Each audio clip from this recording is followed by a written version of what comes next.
Hey everyone, if you're using DeFi Render, this video matters. DeFi Render 3.0 just dropped and it has major upgrades. I will show you the 4 most important new features and how they help you produce better renderings faster. Starting with true displacement that actually creates geometry, ocean systems with automatic coastlines, volumetric clouds and lighting, and new AI power tools. If you're new here, my name is Danny Loza. I've been helping architects in the last years apply AI and visualization into their design workflow. Just a quick reminder to like and subscribe the video if you find this helpful, and with that, let's dive in. Let's start with true displacement, because this is easily one of the biggest upgrades for architectural visualization. Before, in 2.11, displacement was basically fake depth. It looked fine from far away, but the moment you zoom in, everything was flat. And let me explain to you what I mean.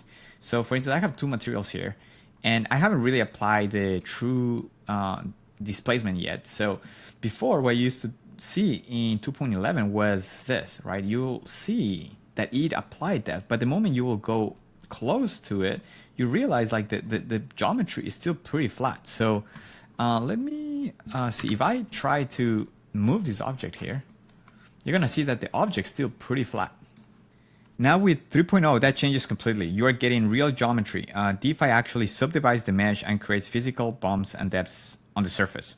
So that's a big deal for close-up shots. Brick, stone, concrete, any material where detail actually matters, it's where it's gonna work. So let me show you how to use it. Okay, so for this first example, let's bring this one here back to its place, right? So it will be right here. Okay, so let's start. So let's go back again to normal here.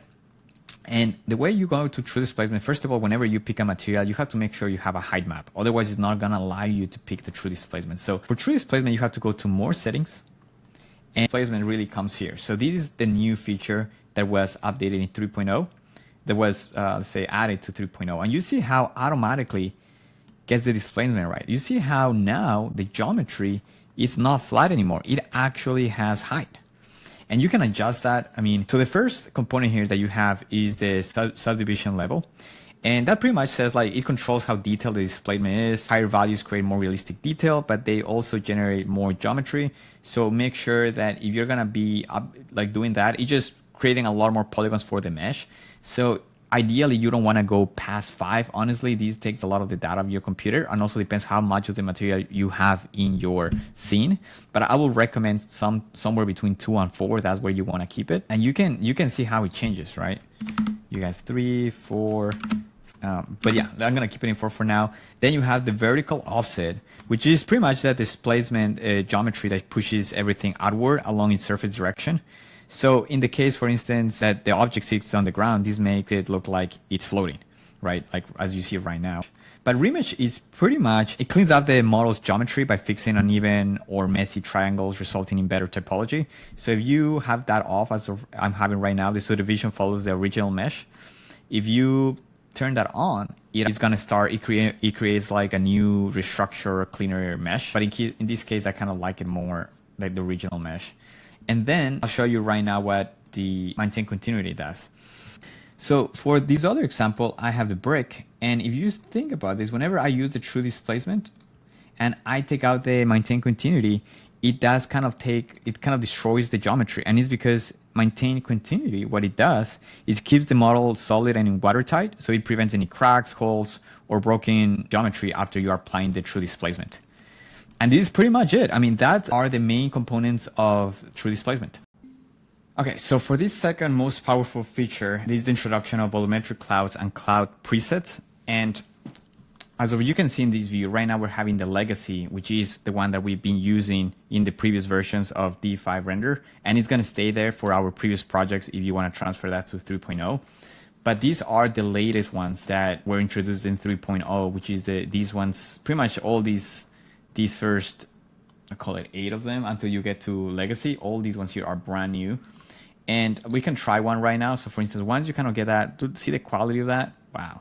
So once you get to that, you can also have the advanced settings with it. So here are the advanced settings, and as you can see here, you can add thickness to them, density, curl. Maybe this was not the best example because of the type of cloud, but you can get aggregation there. And you can do it whether it's the entire sky or there's just skyline, and you can give it direction here. a little bit. What else? You also have a lot more settings here. So besides that, you can go underneath here and you can specify amount. You can specify mid-level clouds. And you can have so many settings here. Random seed, I'm not gonna touch that one. Speed, you can get it very speedy here. Direction, alternate direction. You can rotate, offset it. I mean, pretty much almost anything at this point you can do with clouds and presets right here. Just make sure that whenever you use the clouds, you are on GeoSky and custom. Otherwise, once you use HDRI, it's gonna not allow you to put any clouds. So it has to be either on the GeoSky or custom settings. Okay, now the next one we're gonna talk about is the ocean, and it's pretty much just the simulation of realistic waves, coastlines, foam, water, materials, and physical interactions between the water and the objects here. And so for this one here, we're using one of DeFi's projects here. So I'm gonna create a new ocean here. So the way you normally do that is you go to terrain here, go to ocean. It's kind of got it here, right? So you see that it's not quite there yet, but this is easy. So whenever you go here and you go to oceans, you have these two settings. So now you have the surface setting and you have the coastline setting. So the surface, pretty much think about it like the kind of looking outside, not on the coastline, just to kind of looking at the broad picture of the ocean. So the first thing we need to do is kind of get it to the height. So kind of looking back to this, I think it was like, I think whenever I deleted, I think it was like in this distance before. So with here, you can adjust the height of your ocean. Just know that the way that this was modeled, for it to work better as an ocean, this is kind of more or less what you will need to have eventually, because you will need an anchor where, well, it's just better, like more realistic if you have like some sort of like terrain kind of going down, just to make it look more realistic. But anyhow, just that's like a pro tip if you need to make it even more realistic, to have that sort of sense of slopeness. So now that you have that, you might wanna, let's just keep that one the same, but this one here, you can adjust the scale of the, I guess, the waves. So here you can make like 40, and you see how they get scattered like closer. Let's keep it in 115.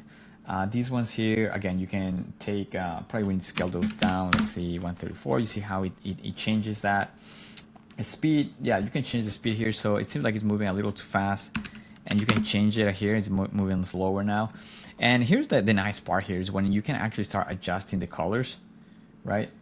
So this one here, the good thing is like you have these ones here that will tell you what it is. So the first one is controls the water color and depth transparency. So for these ones here, you normally want to put something lighter, and then the scattering controls the water turbidity and sense of volume. So these are the ones that you want to keep it a little bit more like darker. I mean, you probably want to keep it somewhere there so it still has that blue tone. And then depth just depends how deep you want it. So I'm gonna keep it in 7.5. This is kind of like, you see, you normally want to keep it to where you see some of the sand here, some transparency here. That's kind of where you want to have it. I adjust that accordingly, right, depending how much you want. Let's say we'll keep it in 5 for now. Maybe it's 5.5, maybe 6. Let's keep it in 6. Now we're gonna go to the coastline, and the coastline is mainly affecting this part here. Now here's the trick. You want to go to coastline anchor, and this is where you're going to actually see the foam hidden, right? So right now you don't see any foam, even though we have that on. So you want to turn on the foam, and you want to hit an anchor. The anchor is pretty much anything that you think that the sand is going to hit. In this case, we're just going to do for now the sand. I wouldn't do the rocks or anything like that yet, unless it's a big element that you want to do a big close-up, because it does kind of look already right. I would like to adjust for instance, you can start adjusting the size of it. So let's say we can keep it in 40. So it's something a little smaller, something that looks more delicate. You see how you can adjust that. So we can keep it at 37. You have the new shore wave speed. Again, you can adjust it depending on how much you want it to kind of look. I'm going to keep it in 134. New shore wave width. I don't know. You can adjust that depending. And then a lot of these guys is really like just you kind of go in there and get the feeling of how it looks. I think something very important here is the color. This is very important. So kind of looking back again, that's the control the water color and depth transparency, but these kind of control it just in the coastline mainly. So with this one here, let's say I want to kind of give it more like a Caribbean sort of look, right? Something more like that. And then this one here, you want to adjust it. Yeah, something like that looks good to me. And then here's where the magic happens when it comes to the foam. right now. So here you can start playing with it. So let's say I'm gonna keep it in 1.95. So you see how you start getting more foam. And let's keep it that at 1, for instance. And you see how now you start getting a lot more foam into this.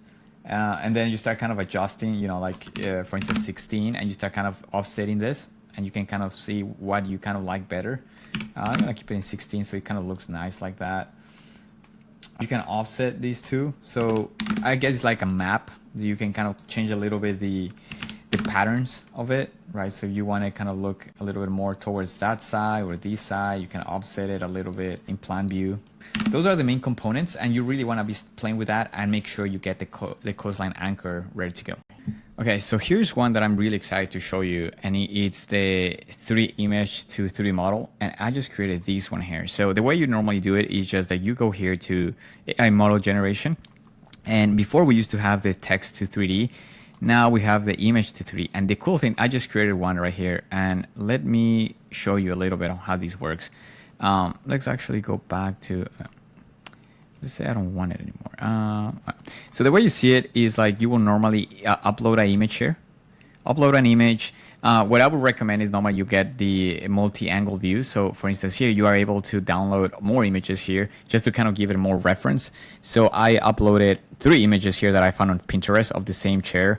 And then the only thing you really need to do is generate and then put a name to it. I put it a well-wind dining chair. You can always just do that.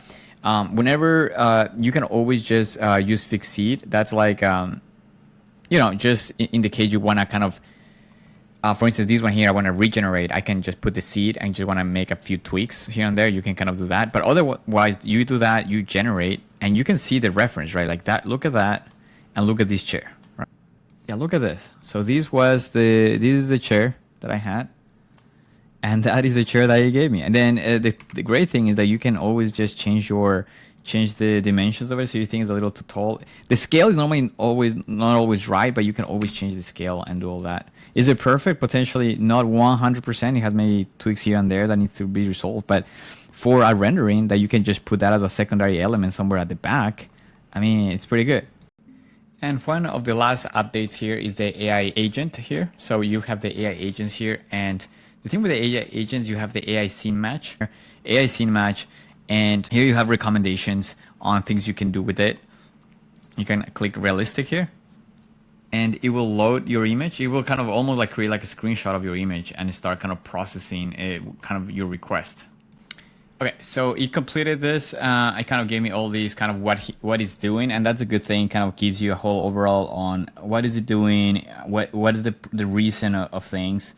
And then it gives you a reference, which, you know, it's not bad as a reference. Again, if you're going to do ideation, it's not bad, but, you know, you can see that it's still not perfect, but it's good for ideation as far as you just want to kind of get something quickly. I feel it's still like sometimes it does take a little too long to generate some stuff. So you might want to be careful and be very strategic in when to use it, and when it's better to, you could just do that by yourself. Like maybe you could have gone to the AI post-production and then just render an image there rather than just waiting 10 minutes and rendering that. But yeah, that's pretty much the input I have on the matchmaker here. All right, guys, those were the 4 most important tools that will help you 10x your renderings. Also, if you would like more deep dives into these new tools or just DeFi render in general, make sure to check my upcoming videos. Also, make sure to check one of these previous videos that I've done on DeFi render, and make sure to please like and subscribe the video if you find this helpful. And also let me know in the comments which of the 3.0 features you like the most. And with that, thank you so much for watching, and I'll see you in the next one.